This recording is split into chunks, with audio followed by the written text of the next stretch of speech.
बात याद पड़ल सुनो भैया दलन चाचा जी आज हमने अपना बेटा बेटी के शादी ब्याह करत तारे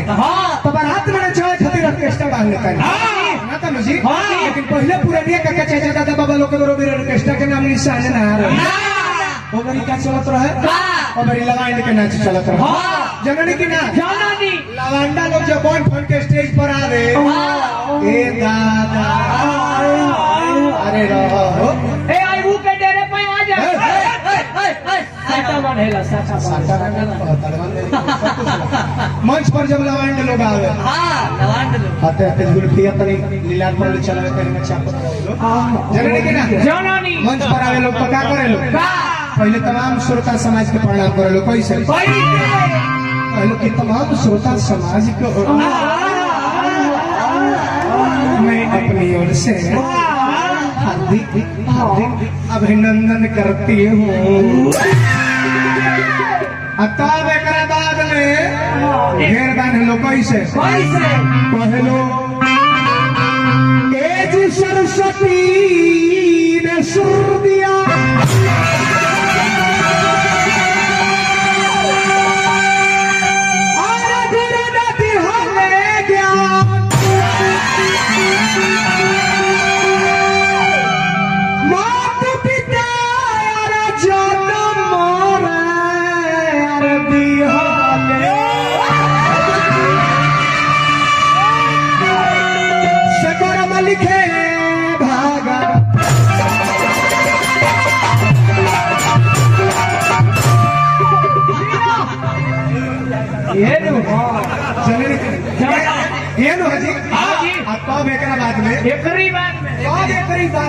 यही जैसे ये दोनों चाचा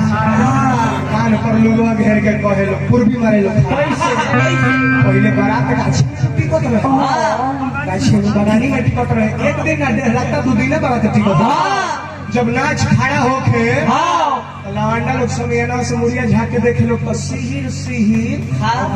बकुया में हवा चल जाके वही पर गीत गाए लोग कैसे पहले धीरे शायद मारे लोग शायद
सैया जी के है आर होई तू रोलर रे दे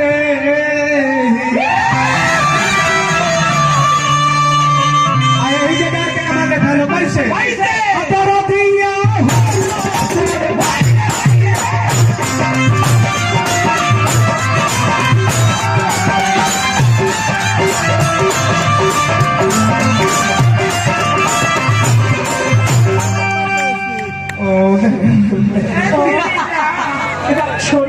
तुमने कितने अच्छे गाना गाते हो मैं तेरी अदा का फैन हो गई हूँ जब तुम ऐसे ऐसे करते हो ना तो मेरे दिल में ऐसे ऐसे होने मोटकी नाच रहे मैं के ना हो सुनो भैया पहले माइक टंगा जाता रहे लवांडा लोग अपन हाथ फेरी करके गावे लेकिन आज तो माइक टंगा तो नहीं निकाल टंगा हम पॉकेट में रखल पॉकेट स्टैंड फ्री है हाथ मेरा भी अब ऐसे अचारा पी गए लोग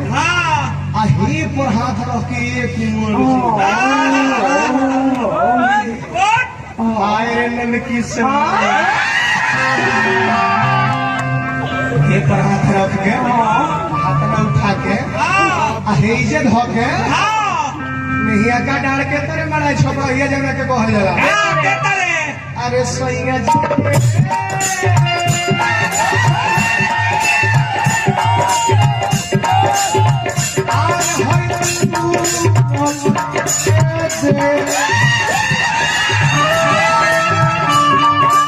हाय देखी हे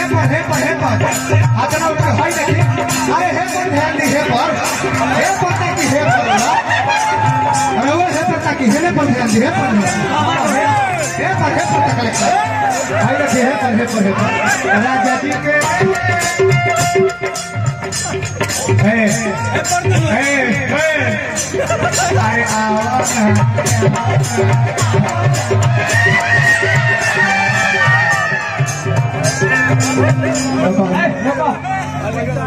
तू केगा हंसे लो जब तू हंसे लो तब तक हमारा दिलो में फंसे ज्यादा कौन बात नहीं लेकिन है ना ऐसे कलबू नु तो हम अच्छे दे ऐसे कलबू तो हम अच्छे दे राजा जी के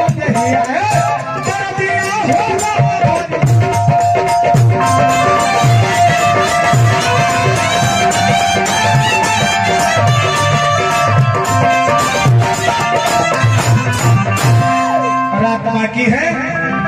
तो अभी कुंवर जी हमारे और आपके बीच मुलाकात भी बाकी है और वो एगो जवानी रहे हम ना घाटी पर घूमते रहे लेकिन आज हमारो समय बात है ना जी लेकिन यही पर बड़ा बड़ा श्री सीताराम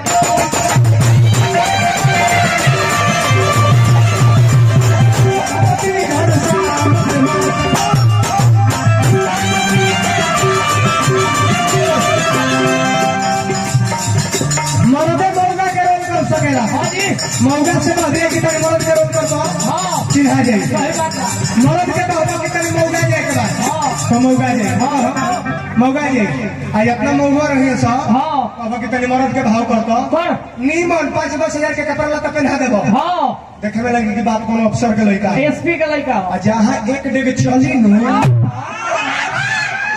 का चिन्हा जाए की चिन्हाइल रे जितना मौका लेके रहलन सा कौन काम धंधा कर रही ना भौजी से कह सके भौजी चल लीडो छक्का खेले जाओ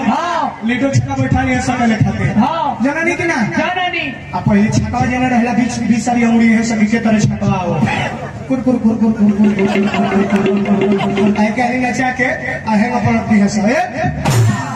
आउट नहीं सा डीबा जब छक्का जाई